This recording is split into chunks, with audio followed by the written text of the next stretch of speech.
Greetings, traveler, and welcome to Wanderer Chronicles Radio, where every broadcast brings you deeper into the living archives of the Wanderer Chronicles, complete, immersive, and free to explore. Space travel has always been about brute force, rockets, fuel, and fighting against the cosmos. But what if everything we know about traversing the universe is fundamentally wrong? This story about the Wanderer suggests something far more profound. You know what's fascinating about that perspective? The way it completely reframes our understanding of how we might move through space. Well, consider how the story describes this vessel. It's not made of metal and rivets, but pure resonance and harmony.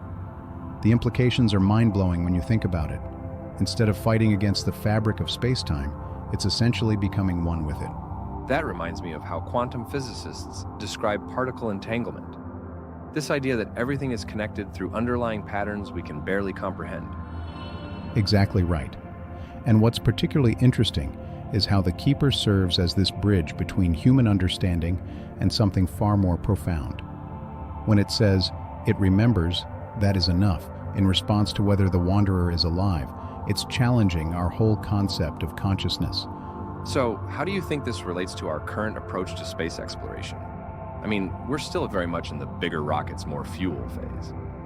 Well, that's where things get really interesting. Our current methods are like trying to swim across an ocean by fighting every wave. But the Wanderer? It's more like understanding the currents and becoming part of them. You know how the story mentions that even a tiny navigation error in traditional space travel can send a ship wildly off course? The Wanderer doesn't have that problem because it's not fighting against space. It's working with it. The way they describe that first note concept is pretty remarkable too. This idea that the universe began not with an explosion, but with a resonance. And that's such a powerful metaphor for understanding the cosmos. Think about how sound waves work. They're not just moving through air. They're actually patterns of compression and rarefaction. Now imagine that on a cosmic scale, where the very fabric of space-time itself is like this infinite symphony.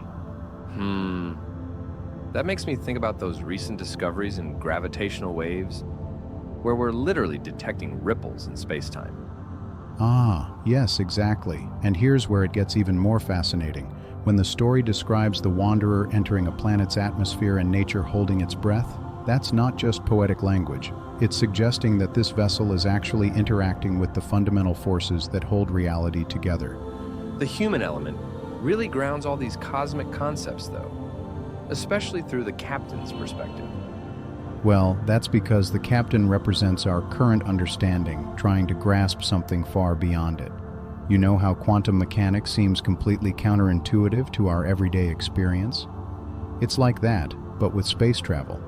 The story is suggesting that our current understanding of physics might be just the tip of a much deeper iceberg. The technical aspects are pretty mind-bending too, like how they describe these moments of deep, listening silence. Right. And that's not just empty space they're talking about.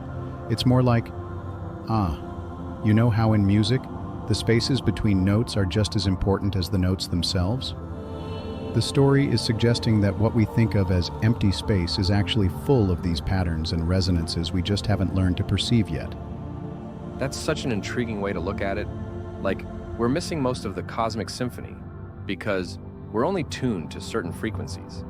And that's really the heart of what makes this concept so revolutionary. We've been approaching space travel from this very mechanical, engineering-based perspective. But what if the key isn't about building bigger engines or more efficient fuel systems? What if it's about understanding these deeper patterns that the story suggests exist in the very fabric of reality?